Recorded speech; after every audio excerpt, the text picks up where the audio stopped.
un mundo donde los hombres se alejan cada día más de Dios, se necesitan hombres y mujeres de valor, comprometidos con la verdad. Escucha esta poderosa palabra de la mano del maestro y predicador, Jonathan Otaño. Gloria sea al Señor. Maravilloso Dios.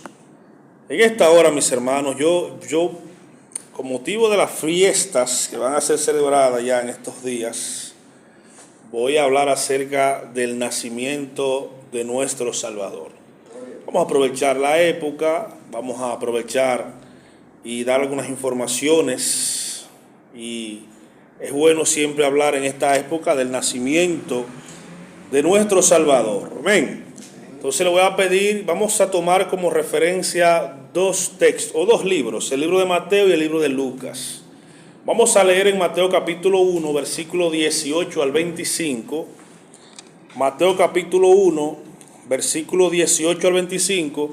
Y luego iremos a Lucas capítulo 2, versículo 1 al 15. Amén.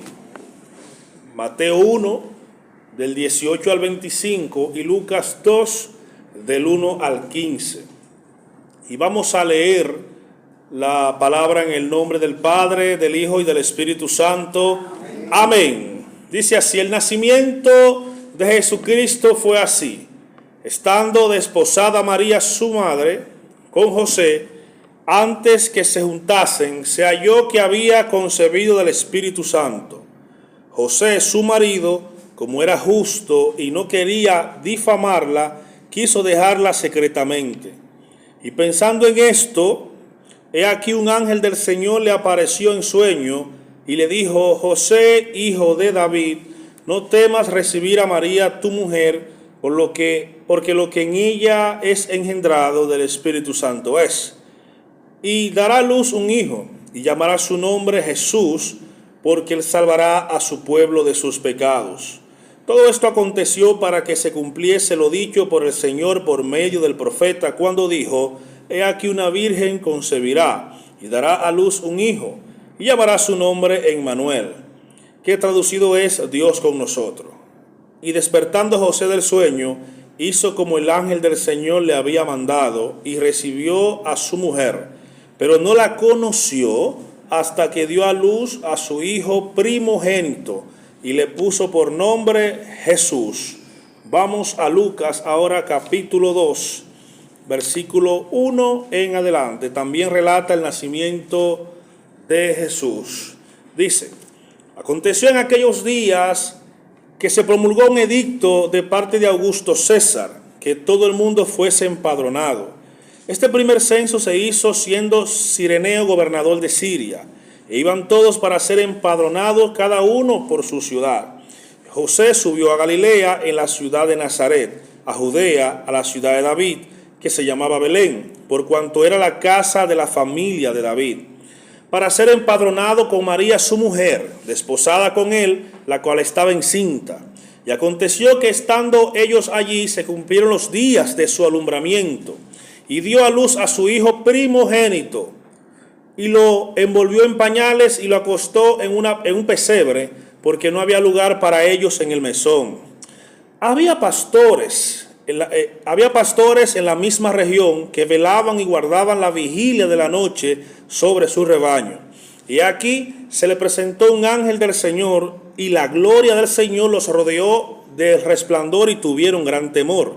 Pero el ángel les dijo: no temáis, porque aquí os doy nuevas de gran gozo, que será para todos el pueblo, que os ha nacido hoy en la ciudad de David un Salvador, que es el Mesías del Señor, el Cristo. Esto será por señal: hallaréis al niño envuelto en pañales, acostado en pesebre. Y repentinamente apareció con el ángel una multitud de las huestes celestiales, que alababan a Dios y decían: gloria a Dios en las alturas, y en la tierra paz a los hombres de buena voluntad. Sucedió que cuando los ángeles se fueron de ellos al cielo, los pastores se dijeron unos a otros: pasemos pues hasta Belén y veamos esto que ha sucedido. Y aquí el Señor nos ha manifestado. Vinieron pues apresuradamente y hallaron a María y a José y al niño acostado en el pesebre. Amén. Pueden sentarse, mis hermanos. Vamos a hablar acerca de este acontecimiento tan importante para nosotros como lo fue el nacimiento de nuestro Señor y Salvador Jesús. Jesús, el Mesías, mis hermanos, para nosotros que hemos aceptado al Señor como Salvador y Mesías, aunque el Mesías fue prometido para una nación llamada el pueblo de Israel, las profecías antiguo-testamentarias hablaban de una salvación, no solamente para el pueblo de Israel, porque inclusive, y esto es importante que lo sepamos, antes que existiera físicamente el pueblo de Israel, ya se hablaba de un Salvador para todo el mundo. De hecho, desde los inicios de la historia, Génesis capítulo 3, versículo 15, cuando sucede todo el acontecimiento en el huerto del Edén, que Adán peca, Adán y Eva y la serpiente, y Dios a cada quien le da un castigo, una de las bendiciones que Dios da es que nacería alguien, una simiente de la mujer que pisaría la cabeza de la serpiente, aunque éste le mordería su calcañar. Esto hablando acerca de la muerte de esa simiente, y aunque en el proceso Satanás lo heriría con la muerte, pero según Hebreos capítulo 2:14, esto mismo utilizaría Dios, la muerte, para destruir por medio de la muerte a aquel que tenía el imperio de la muerte, que es a Satanás. Ya en Génesis capítulo 12, cuando Dios llama a Abraham, dice que en su simiente serán benditas todas las familias de la tierra. Todavía no existía Israel como pueblo. Israel estaba en la mente de Dios y en los muslos de Abraham. Porque cuando esta promesa fue dada a Abraham, no había nacido Isaac, tampoco había nacido Jacob, de donde proceden las 12 tribus que más luego serían llamadas Israel. Pero a lo largo de la historia se le prometió a Israel un Goel, un Salvador, y esto a través del profeta Isaías. Por eso Mateo, el libro de Mateo se centra mucho en el libro de Isaías, y cada vez que Jesús hacía algo o acontecía algo con Jesús, él decía, esto es para que se cumpliese lo dicho por el profeta. Y la mayoría de las veces es el profeta Isaías, aunque juntamente también hay otras profecías de otro profeta. El nacimiento de Jesús, ¿por qué es importante para nosotros? Mire, el nacimiento de Jesucristo fue así según Mateo, porque también leímos a Lucas, y cada uno de estos escritores da su perspectiva del nacimiento de Jesús. Y cada uno de ellos dice algo o tiene un dato que el otro no tiene, y eso es importante en la Biblia. Por eso muchos dicen que en la Biblia hay contradicciones. No hay contradicciones. Pueden aparecer 2 o 3 que se le llaman aparentes contradicciones, pero son perspectivas. Si yo mando a Antonelis y mando a Gerardo que vayan, por ejemplo, al parque, cada uno de ellos van a venir con algo diferente, aunque los dos fueron al mismo lugar. Gerardo quizá me diga, yo me centré en las luces, muy bonita, muy hermosa. Y Antonelis se va a centrar quizá en los alimentos. Pero no quiere decir que uno o el otro estaba equivocado, sino que cada uno de ellos vieron o tuvieron una perspectiva diferente del lugar donde estaban. Eso pasa con los escritos apostólicos. Aquí Mateo se centra plena y exclusivamente en el nacimiento de Jesús. Pero Lucas da detalles. Recordemos que Lucas es un historiador versado. Lucas no se centra simplemente en el hecho. Lucas busca los detalles de las historias. Por eso el nacimiento de Jesús en el texto de Lucas empieza con el empadronamiento, con el edicto que dio César Augusto, que fueron a Galilea, que luego fueron a Nazaret, tuvieron que bajar a Belén, y da todo un contexto para llegar al nacimiento de Jesús. Lucas es un historiador, un tipo que investiga. En el libro de los Hechos, cuando empieza, ¿cómo empieza Lucas? Puesto que muchos han tratado de explicar los acontecimientos del Mesías, me ha parecido a mí también investigar. Amén.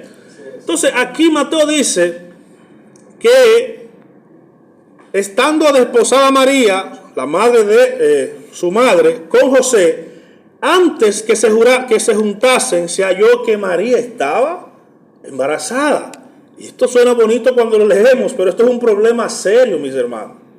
Porque se supone que María y José estaban desposadas, lo que hoy conocemos como un compromiso.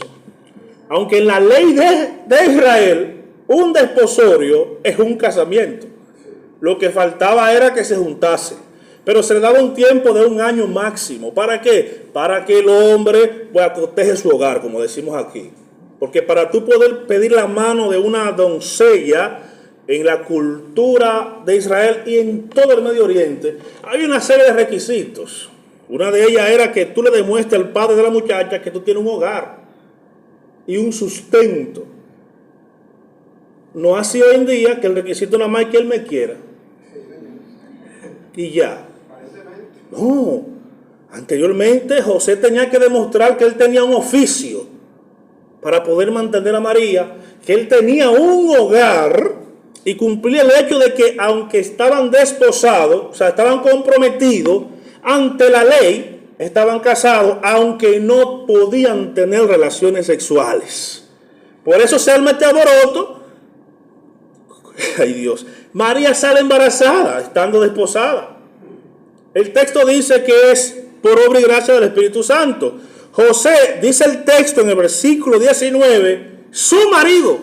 Pero ¿cómo su marido si no se han casado? Porque el desposorio en Israel se considera un casamiento. Eso es ahora que el compromiso ha perdido validez, ha perdido compromiso y ha perdido como valor. De hecho, yo he escuchado, no, porque en el compromiso yo puedo dejarme y ya, y buscarme otro y así dejarme. El pecado es casarme y después divorciarme. Ten cualquierizado lo que es el compromiso. Pero para Dios el compromiso, si yo me comprometo con una joven ante Dios, yo no puedo estar mirando otra. Porque ante los ojos del cielo yo tengo que nada más tener ojos para esa joven. Pero en fin, José su marido, como era justo del hebreo sadik, que quiere decir una persona que cumplía estrictamente las leyes de Israel. Dice, como este hombre era justo y no quería infamarla o difamarla, quiso dejarla secretamente. ¿Por qué? Porque si José quería, pudiera ir donde el padre o donde el sacerdote del pueblo o el Sanedrín, aún mayor el problema, y decir que María le fue infiel. ¿Y cuál era el castigo? Lapidación. ¿Y cómo se lapidaba? Sobre todo a las mujeres. Se enterraba medio cuerpo. Otras, si el pecado era más grave, hasta el cuello, y todo el pueblo la apedreaba. Así se estripaba el pecado de Israel. De hecho, ayer con mi esposa estaba viendo un documental de eso. Yo le decía, mira cómo trataban a las mujeres antes, cuando eran infieles. La lapidaban. Todavía vi en la noticia que en el Medio Oriente hicieron eso con una pobre mujer. Pero ese era el castigo. Lapidación, ¿por qué? Por faltar al compromiso del casamiento. Pero dice aquí que José era justo. No quería difamarla porque la amaba. Pensó irse y dejarla secretamente. Porque si José no la acusa, no la apedrea. O sea, el hecho es que tú tienes que ir a acusarla y buscar un par de testigos. Entonces dice aquí, y pensando en esto, he aquí un ángel del Señor le apareció en sueños y le dijo, José, hijo de David, no temas recibir a María, tu mujer, delante del cielo. Estaban casados. Porque el compromiso, eso de noviazgo no existía en aquel tiempo. Eso es que si Sarai, como hija del pastor, viene un joven y dice, el joven no hablaba con el pastor, no, hablaba con su padre. Para que su padre hablara con el padre de Sarai, que en este caso es nuestro pastor, y entre ellos, pues hablaran. Luego que él manifiesta su interés, el tipo tenía que regalarle o un cabrito, o una vaca, o un dote. Era una cosa seria. Era una cosa seria, hermano. Entonces, dice el ángel, tu mujer, porque lo que en ella es engendrado es del Espíritu Santo. Y ella dará a luz un hijo y llamará su nombre Jesús. ¿Por qué Jesús? Lo explica el texto, porque salvará su pueblo. O sea, el nombre de Jesús no es simplemente porque le sonó bonito. Ese nombre viene del cielo. En hebreo Yeshua, en arameo Yahoshua, traducido al español Jesús, en todos los idiomas es hermoso el nombre del Salvador.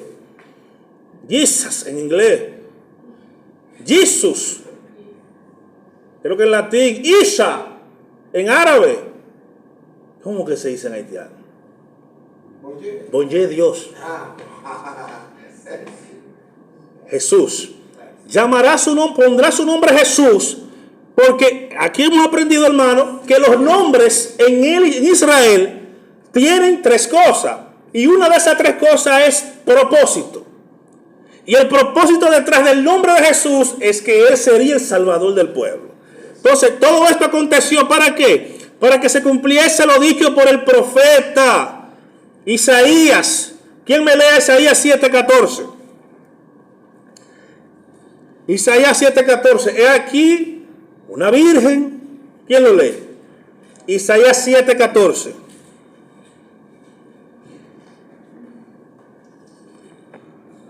Léalo, fuerte. Por tanto, el Señor mismo os dará señal. He aquí que la Virgen concebirá y dará a luz un hijo y llamará su nombre Emmanuel. Amén. Que aquí dice traducido, y Dios con nosotros. La señal de que Jesús sería el Mesías es algo que naturalmente no es posible. Porque no es posible que una virgen dé a luz. No es posible. Para dar luz tiene que haber tenido relaciones sexuales.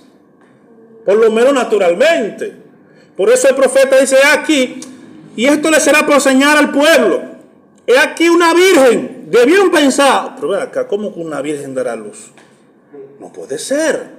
Que de hecho la palabra virgen ahí, que viene de la palabra hebrea alma, significa doncella o muchacha pura. Por eso, cuando el ángel se le aparece a María, María dice, ¿cómo es esto si yo nunca he sido tocada por varón? La palabra virgen, repito, viene del hebreo alma. Hay otra palabra detrás de esto que es betulá, pero betulá es una joven que ya ha menstruado. Pero ahí la palabra es alma en hebreo, que significa muchacha pura. O sea, María no ha sido tocada ni así por un hombre. Porque hoy en día pueden haber señoritas. Porque para no ser señorita solamente hay que romper el himen de la mujer. Pero hay muchas que son señoritas, pero no puras. Porque desde el momento que tú das un beso, deja de ser pura. Por eso aquí, bueno, era la madre de Jesús, tenía que ser pura por todos los lados. María le dice al ángel, pero ¿cómo es esto? Yo no he sido tocada por varón. Entonces el ángel le aclara, yo sé María, estoy parafraseando. Es que lo que tú tienes es del Espíritu Santo. No es que José se pasó, no es que tú, no. Entonces aquí el escritor dice, para que se cumpliese lo que leyó Sarai, en Isaías 7:14. He aquí la virgen, o sea, la doncella, la muchacha pura. Y otro dato tiene que saber, mis hermanos, que a veces las películas presentan a María como una vieja cuando Jesús tiene 30 años. Es posible que María tuviera 16 años cuando Jesús fue concebida en ella. Porque una doncella es entre los 12 y los 16 años, escrituralmente hablando. Hoy día es adolescente. Exactamente, pues el término es nuevo, la adolescencia. En Israel, mis hermanos, que algunas culturas árabes todavía mantienen, desde que la niña menstrua, ya según ellos está preparada para tener relaciones sexuales. Nosotros nos espantamos cuando vemos que un jeque árabe de 40 se casa con una 16. Pero es que en su bendita ley de ellos, desde que la niña menstrua, es que ya está preparada para tener, aunque no lo esté, porque hay órganos que todavía no se han desarrollado, pero es su bendita cultura. Y tú sabes que es lo peor de todo, mis hermanos, que la Confederación Árabe no está dentro ni de la ONU ni de las Naciones Unidas. Por lo tanto, ni la ONU ni las Naciones Unidas pueden intervenir en ese tipo de cosas. Por eso es que tú ves que esas cosas pasan y ellos no pueden hacer nada. A menos que ella pase para este lado del mundo. Ahí sí el país la defiende. De aquel lado no. Es como que un guardia no puede pasar de la frontera dominicana. Si a Geraldo le entran a trompado haitiano, del lado de la raya de Haití, el guardia no puede pasar a defender a Geraldo. Para que usted vea cómo es el problema territorial. Ahora, si es de este lado, le dan su macana. Eso pasa con ellos. Entonces, dice, y despertando José del sueño, hizo como el ángel del Señor le había mandado y recibió a su mujer. Pero hay un dato importante, mis hermanos, versículo 25, pero no la conoció. El término conocer ahí es, y no tuvo relaciones sexuales con ella. Porque no es conocido de saber quién es María. Un término bíblico para guardar las apariencias, para no vulgarizar la palabra. Dice, y no la conoció hasta que dio a luz, hasta. ¿Por qué dicen nuestros hermanos católicos que solamente tuvo a Jesús? Si la Biblia es clara cuando dice hasta, no tuvo relaciones hasta que dio a luz a Jesús. Después de ahí, hijos e hijas. Tuvo 4 varones mencionados en Marcos y sus hermanas, que no la toman en cuenta. Dice, pero hay otro dato importante. Hasta que dio a luz su pri, no su u. Porque Jesús es el primogénito de María, pero es el unigénito de Dios. Jesús es el primogénito de María, el Mesías encarnado, pero es el unigénito Hijo de Dios. El único que fue declarado Hijo de Dios es el Mesías Jesús.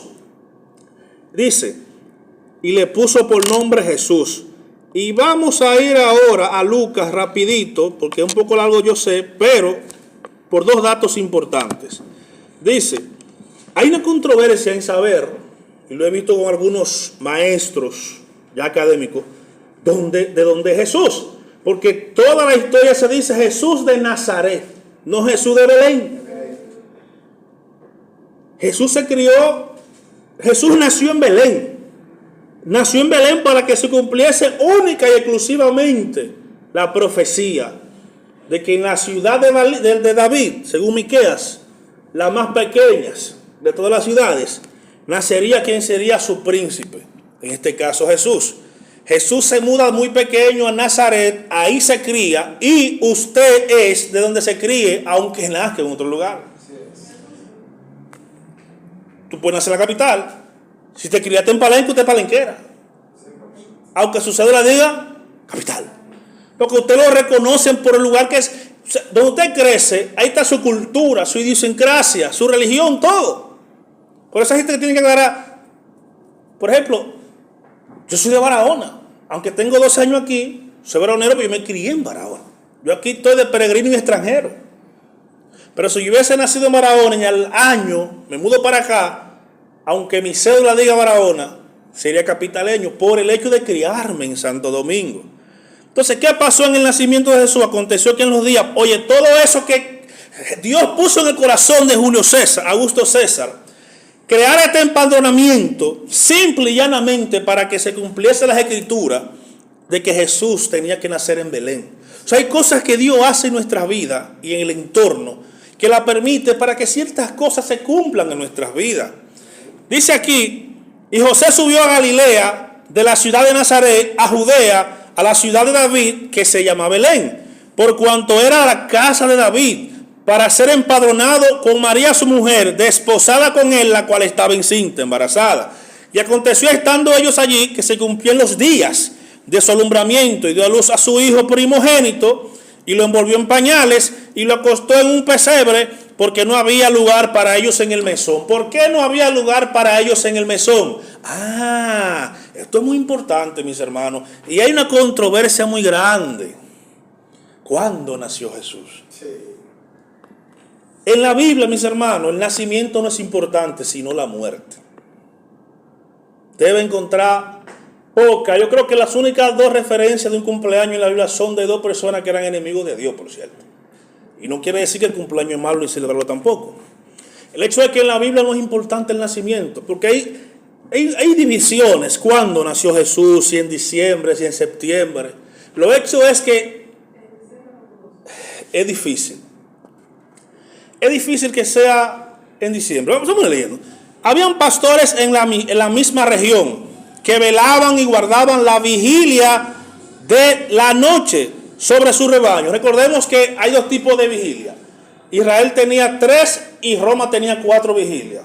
De 6 a 9, de 9 a 12, de 12 a 3 y de 3 a 6 de la madrugada. Eso es Roma. Israel tenía una que era de 9 a 12, de 12 a 3 y de 3 a 6 de la madrugada. Los pastores, el hecho es que estaban de madrugada cuidando las ovejas. Dice, Y aquí se le presentó un ángel del Señor, no el ángel del Señor, un ángel del Señor, y la gloria del Señor los rodeó de resplandor y tuvieron gran temor. Yo no entiendo cómo que hay gente que ahora ven ángeles tan fácil y no pasa nada. Y tú el que vio un ángel en la Biblia, o se desmayaba, o tenía temor, o le daban teque. Y ahora hay gente que tiene más visión que Daniel y José. Pero a lo mejor es que son más espirituales, en fin. Os ha nacido hoy en la ciudad de David. ¿Cuál es la ciudad de David? Belén. Un Salvador que es el Mesías del Señor. Esto servirá de señal. Hallaréis al niño envuelto en pañales, acostado en un pesebre. ¿Por qué no encontrar lugar? Porque cuando Jesús nació, según se cree, nació en la fiesta de los tabernáculos, llamado Sukkot, septiembre, octubre, no diciembre. De hecho, hermano, ¿usted no ha pensado por qué diciembre se llama diciembre? ¿Por qué noviembre se llama noviembre? Diciembre 10, noviembre 9, octubre 8, septiembre 7, y así, hermano. Todos esos nombres de los meses se lo puso Roma, en honor o a un dios de ellos o a un ídolo.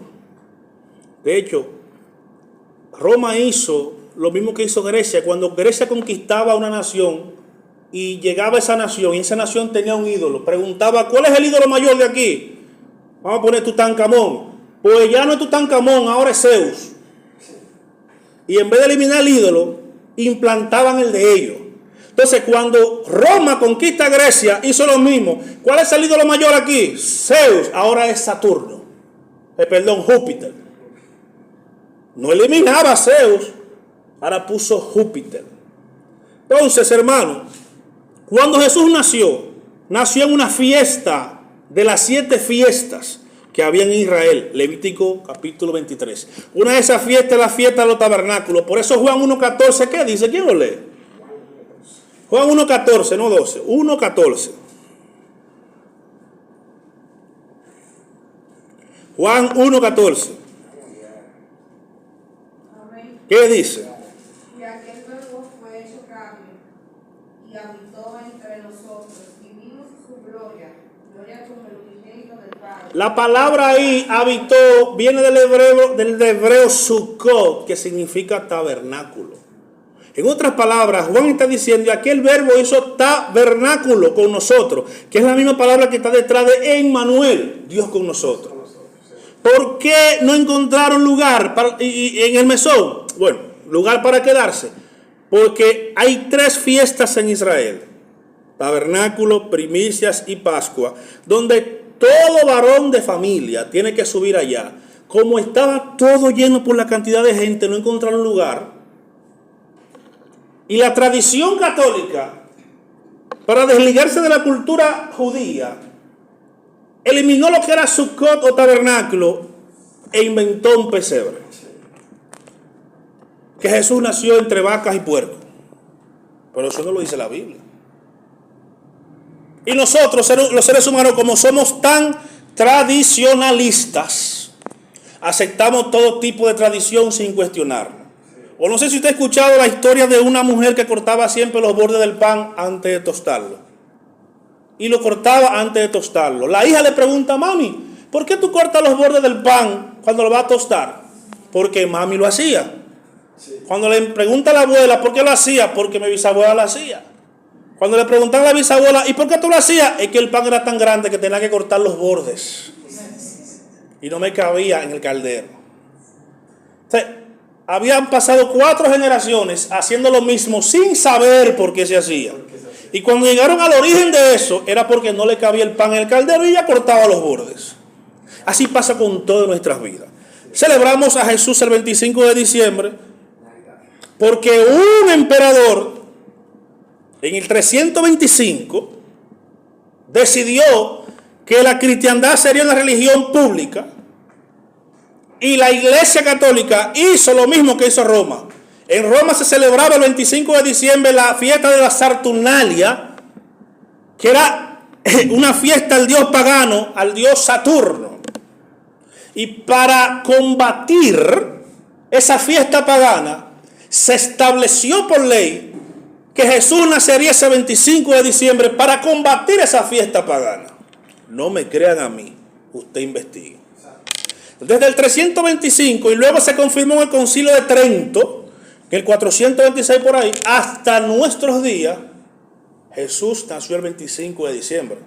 Ellos mismos saben que no, los académicos saben que no, nosotros sabemos que no, pero lo seguimos celebrando. Por eso cuando a mí me preguntan, ¿podemos celebrar Navidad? Digo, tú puedes celebrar lo que tú quieras, con la conciencia de saber que Jesús no nació ese día. Porque tú no le puedes prohibir a la familia que se reúnan en esta fecha. Es imposible. La tradición es muy fuerte. Dice un dicho que la costumbre hace ley. ¿Cómo tú le dices, por ejemplo, al país que no celebra el carnaval? Sabemos que es una fiesta pagana, pero se enlazó a la ley cívica. Se enlazó a que ya es una necesidad cívica del Estado hacerlo, aunque nosotros sabemos que es una fiesta pagana. Y no solamente eso, porque si entramos ahí vamos a terminar larguísimo. Por ejemplo, la Biblia no menciona cuántos eran los reyes magos, porque ni eran reyes ni eran magos.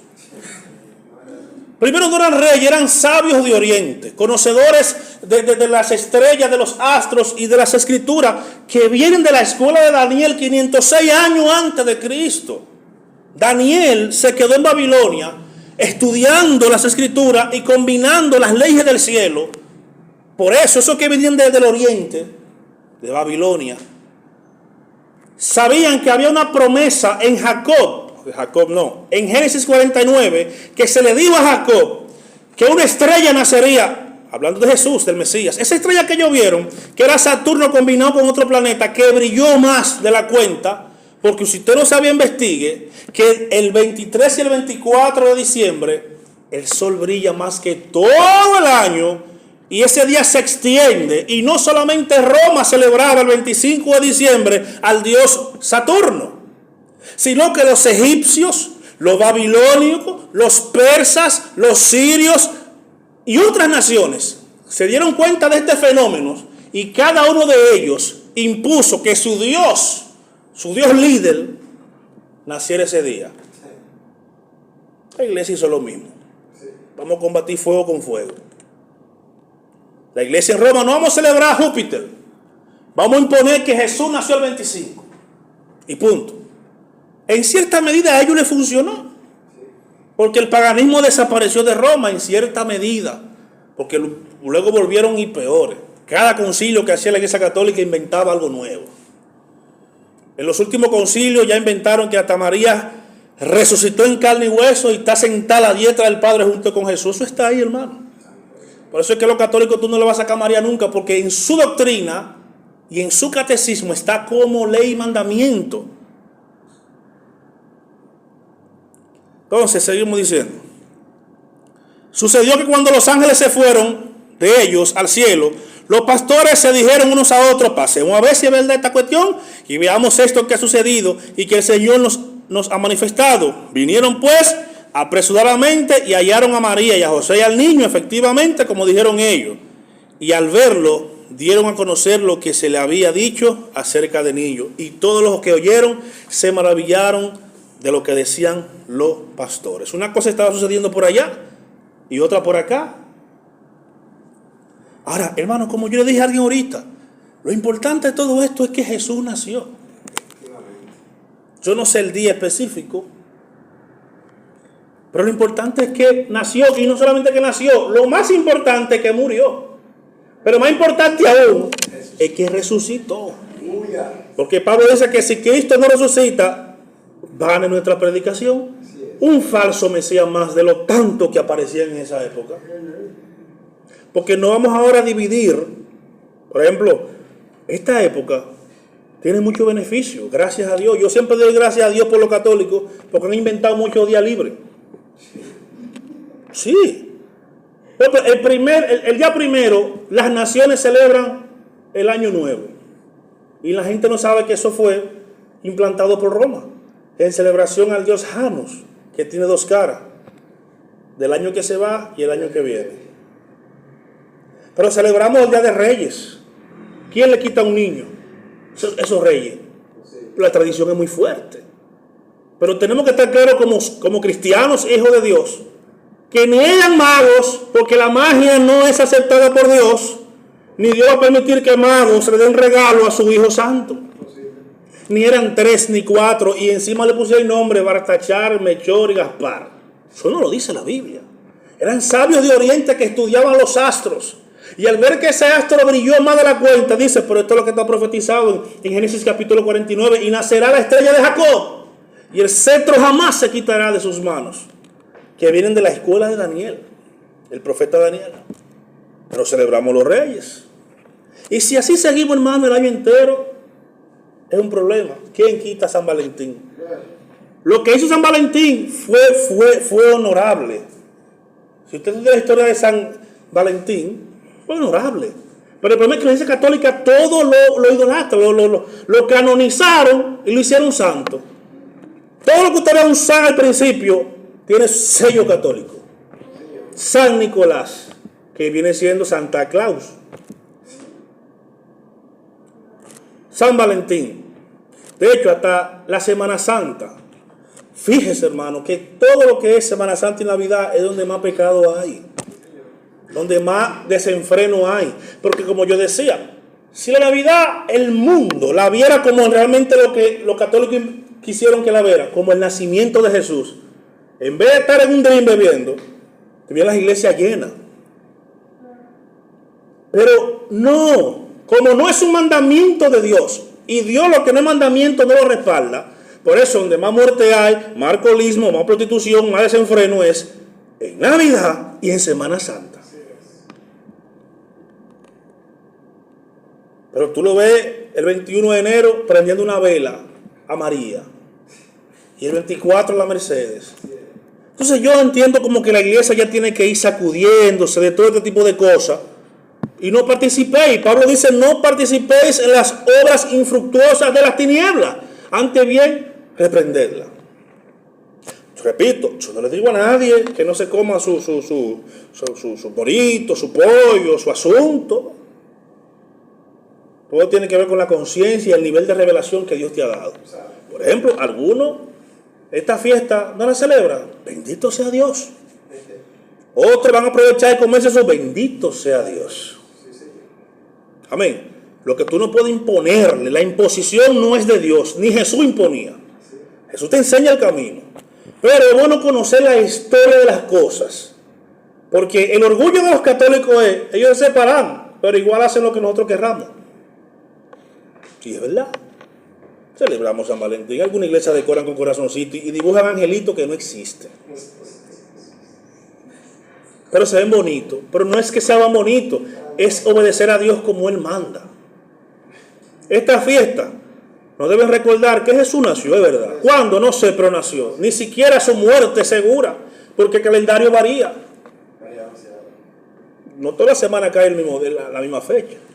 Pero murió, resucitó, está a la diestra del Padre, y eso es lo que me importa a mí. Yo voy para mi familia, por ejemplo, lo voy celebrando, yo no voy a hacer el Grinch. ¡Ah, eso es del diablo! ¡Ah, Satanás, burgal, impío, babilónico! No, mis hermanos, así nunca me lo voy a ganar para Cristo. Provecho, mami siempre antes de cenar, vamos a dejar que el pastor ore, ese me dice así. Y ahí yo aprovecho y oro y le hablo de Cristo. No voy a decir que ahora yo pagano. Pero así no se va a ganar usted a nadie. Así no se va a ganar usted a nadie. Reúnase en familia, preséntele a Cristo, aproveche estas fiestas y explíquele a usted el sentido verdadero del nacimiento. Porque de hecho Navidad significa nacimiento, viene de nativiti. Nacimiento. El mundo no sabe, pero usted sí. Para el mundo esta es fiesta. Como dijo mi compañero de trabajo, diablo, qué bueno que nació Jesús. Me dijo, varón, me guarda un humo que yo no sé si vuelvo a trabajar aquí. Es el concepto que tienen ellos. Porque no conocen. Pero ¿qué hemos aprendido aquí? Yo soy la luz del mundo. El que me sigue no andará en tinieblas, sino que tendrá la luz de la vida. Así es. Nosotros hemos sido alumbrados, ahora nuestro trabajo es alumbrarlo a ellos. Amén. Pues yo le digo, fulano, para ti eso es la Navidad. La Navidad es un momento para recordar que un día un Salvador nació y vivió conforme a la voluntad de Dios, nos enseñó cómo vivir y agradar a Dios, murió, o sea, es un momento para recordarle, hermano. Porque usted es la luz, ellos no. Para ellos es fiesta y mañana gallo. Para nosotros no. Entonces, mis hermanos, para concluir, Jesús nació, Juan 1.14, Hebreo 1.1, y lo importante es que murió y resucitó. Amén. Y volverá. Sí, Señor. Y yo le pido que no vuelva en diciembre, para que encuentre un grupito, que vuelva como en esos meses difíciles, que no hay una fiesta, porque es que los siervos de Cristo se dejan envolver de esta fiesta que es un día. El 25 es un día, el 24, digo, un día. Porque el que trabaja el 26 ya y se olvidó que Jesús nació. ¿Usted me entiende, hermano? Pero Cristo es para siempre. Así es. Cristo es para siempre. Así que Dios le bendiga, hermano. Dios le guarde. Amén. Una